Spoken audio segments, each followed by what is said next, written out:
Welcome back to Upside Down Data. We need to talk about Bitcoin. So Bitcoin once again seems to be stuck in a range between roughly around 90K, though we did briefly break below that on Monday, up to the all-time high.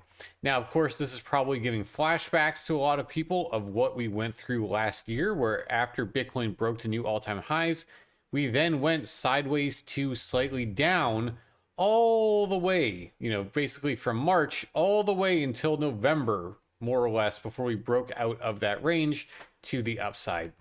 So I think the question on a lot of people's minds is, are we in for more of the same, or could this be more short-lived? Do we have more hope for a breakout to the upside sooner than that? So what I want to do is I want to talk about some of the broader picture pieces, and then also what our models are seeing, and also what the on-chain data are showing. So first off, let's go ahead and talk about the bigger picture. So of course, we know that Bitcoin is not living in a vacuum. It cares about what broader markets do, especially with the ETFs now. It's the case that a lot more traditional finance people are investing in Bitcoin than before. And so therefore, if you see a sell-off in the stock market, probably going to see those same people also take off risk from those ETFs.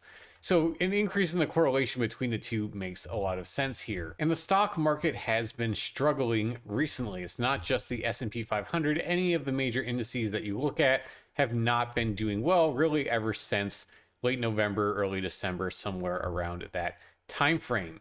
And even worse than that, we're also seeing the dollar. So this is the DXY. It's the strength of the dollar relative to a basket of other fiat currencies. We're seeing it just shoot off basically to the moon. And if you've been watching for a while, you know we've talked about this many times in the past.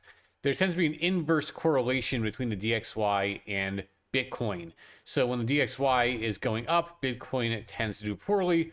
The DXY is doing poorly, the DXY is going down, and Bitcoin tends to do well. So really what we want to see is the DXY collapse here. We don't want to see it keep going up. A strong dollar tends to be bad for risk assets. We want to see it start to reverse, but it really hasn't shown any signs of that just yet.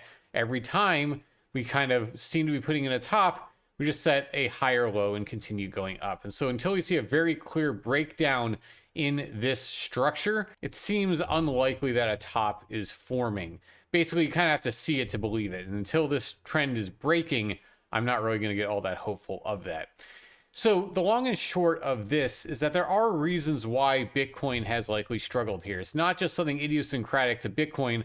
Broader markets have been struggling. There's a lot of things that go against believing that a risk asset, which the market still treats Bitcoin as, doing well. There are a lot of things that are headwinds for that. But a lot of this also hinges on things that frankly are very difficult to predict. A lot of the weakness in the stock market has to do about what is the Fed going to do? Are they going to be cutting interest rates? And if they are, how much? And that's even tied into things about once Trump becomes president, what's he going to do? Is he going to do tariffs in the way he's saying? What are going to be the potential inflation implications of that?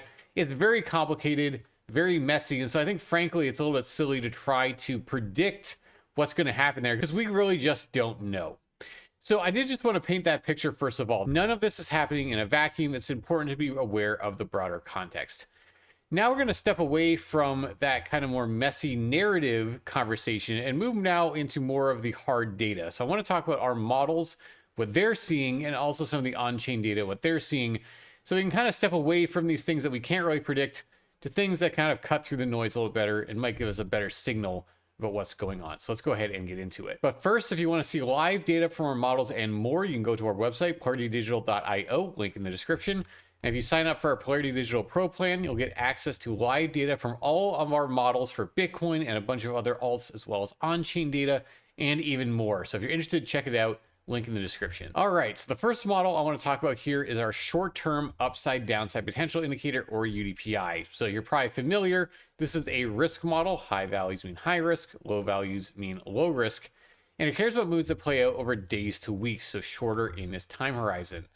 So when we look at what's been going on more recently, you'll note that in this move up to the current all-time high, short-term risk got quite elevated. In fact, similar to the levels it got to back in March, similar to the levels in this intermediate peak back here in 2013, and then also these intermediate peaks here in this what was more of extended dead cat bounce here in late 2021.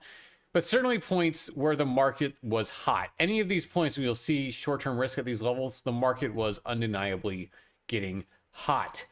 So from that perspective, it actually made sense to see a correction off of those levels. Unless we were going to go and put in some more major cycle top type of event, it made sense for Bitcoin to find some resistance at those levels. Now, the good news is that risk is cooling off. Now, of course, that doesn't mean that a reversal to the upside has to be imminent. Just look back what happened in 2024. We hit that level, then chopped around at more intermediate risk levels for a while, but certainly a lot lower, even getting down to close to -3. So none of these bottoming points are points that really act as support oftentimes in prior bull markets. We're now getting back down towards that general level. So we might spend some time there, but historically speaking, assuming we are still in a bull market, assuming the bull market's not over and that we have more room to work with in this cycle, we're getting back to levels that in the past have acted as good buying opportunities. Every time we've gotten to these levels or returned to them in a bull market, it has been a buying opportunity. So not financial advice, make of that as you will, but in my view, you'd much rather be at the current risk levels than at these high risk levels. This looks a lot better than this does. So then when we ask the question, when will we know when that next leg up might be forming? One of the models I like to keep an eye on is our trend confidence indicator, or TCI. So that's what I'm showing you here. So the way that you want to look at the TCI is how is it moving in relationship to price. If you see the TCI moving up aggressively, then price will often follow. See the TCI start moving down aggressively, that suggests weakness is coming and that price might need to consolidate or even correct soon. And so you kind of see this play out, these kind of waves. And even through here, this massive range in 2024, we had this uptrend in the TCI leading into the ultimate breakout. But then one of the things that was concerning as we slowly grinded up to the all-time high was how quickly the TCI was moving down over that time. That was a bearish divergence. That was not a hopeful sign, suggesting what, once again, some weakness was coming. Consolidation or correction might be needed. That's exactly what we've seen. Now, right now, we've not seen a bullish reversal out of that behavior yet. What I'm looking for here is when can the TCI start moving up more aggressively, kind of mark a notable bottom and then start moving up aggressively, really aggressively bounce. We haven't really seen that yet. This general downtrend remains intact. So when we do see that, that might be that sign of strength, that strength is re-entering the market and we might have some upside to work with. But we haven't seen that yet so far. So I'm going to keep an eye on it. And then when that flips, I'll really be paying attention. And of course, if that happens when risk is also quite low, that is a very good place to be working with. Getting bullish action on the TCI at low risk levels is what you really want to be looking for. All right, so let's zoom out a little bit and talk about our momentum bias indicator, or MBI. So this model cares about momentum, and it has distinct patterns of behavior at different points in the market cycle. So this model is really getting at is whether or not momentum is biased to the upside or to the downside. So if you're in the green, that means momentum is really biased to the upside, and that dips tend to be bought up very quickly. And then vice versa. If it's down in the red a lot, that means that negative momentum is winning and that any attempts at positive momentum quickly stall out and you just go down further. But then you get this kind of oscillation around zero, which happens in those transitions out of bear markets into bull markets. So what's interesting about this current cycle is that in a lot of ways, it's actually reminiscent of what happened back here in the 2016-2017 cycle. You'll notice in this cycle, we had that period of oscillation as we really started transitioning out of the bear into the bull. Same thing happened here, out of the bear into the bull, a lot of oscillation around zero. Then you started getting a little bit more time that you spend up in the green than in the red, sort of like what we're doing here. But you still would have these periods where you dip back below zero. Now, the one notable difference this time around versus last is we did have this long lull here in 2024, which we never really had in this cycle. This cycle was much more kind of quick. They were more violent corrections percentage-wise, but they didn't last as long. And so you'd have these breakdowns below zero. They kind of shoot up more quickly than this one. This is almost a mini bear market inside of the broader bullish trend. But the same general kind of behavior is happening here.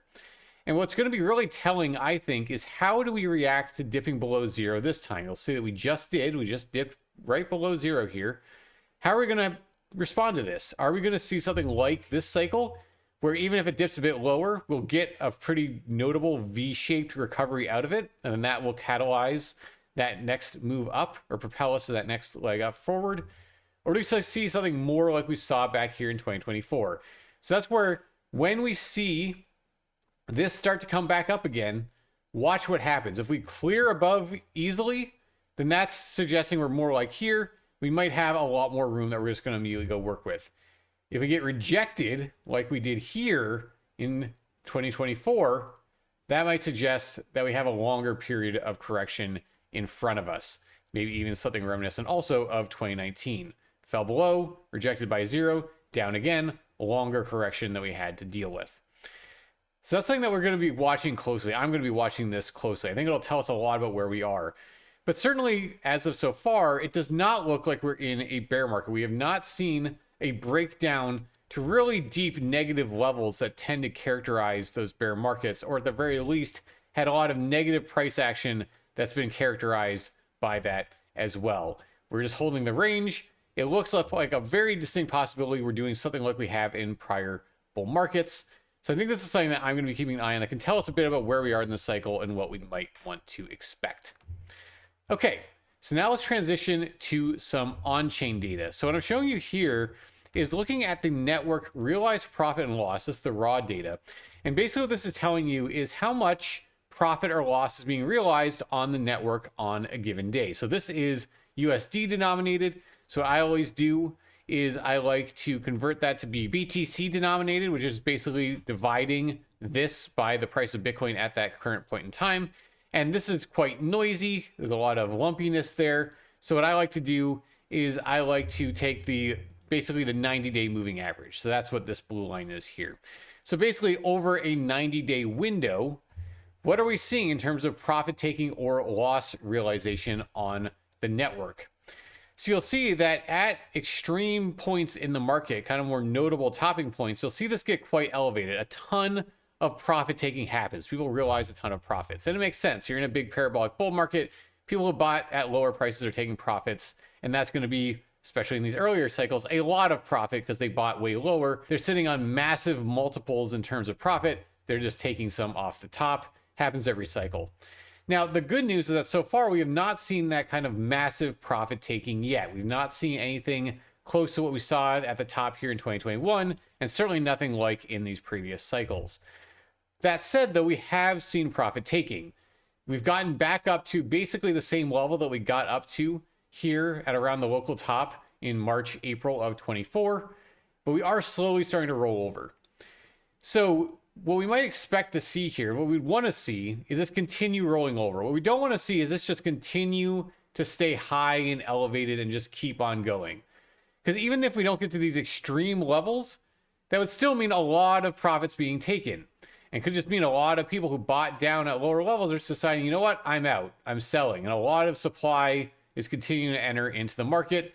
People aren't willing to wait for higher prices. They just want to sell now. That wouldn't be a good sign. So even though it wouldn't necessarily be massive profit taking, wouldn't just be people just dumping everything to get out as quickly as they possibly can, it would still be a lot of supply. And that means that we'd have to have a lot of new demand come in to override that.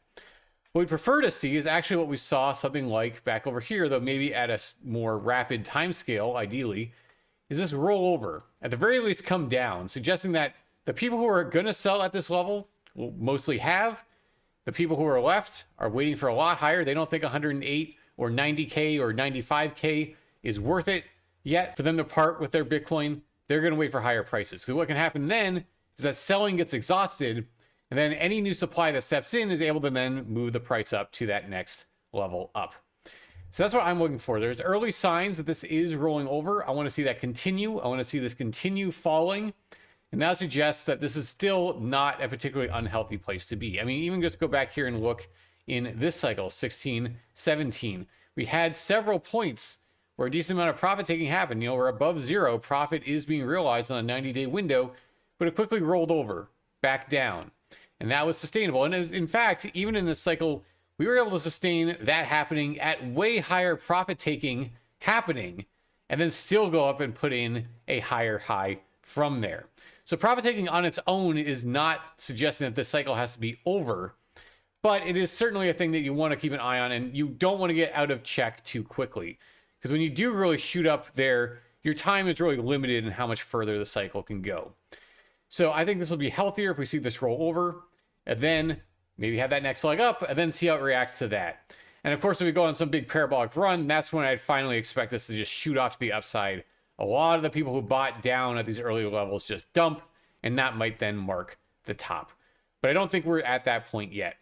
So barring some kind of calamity, like a recession, like massive inflation, I think that remaining bullish still is reasonable at this point. Again, not financial advice. You should make your own opinions, but that's what I'm seeing when I look at these data. So to wrap up, Bitcoin is in a decent spot right now. In the short term, it's seen risk fall off quite a bit.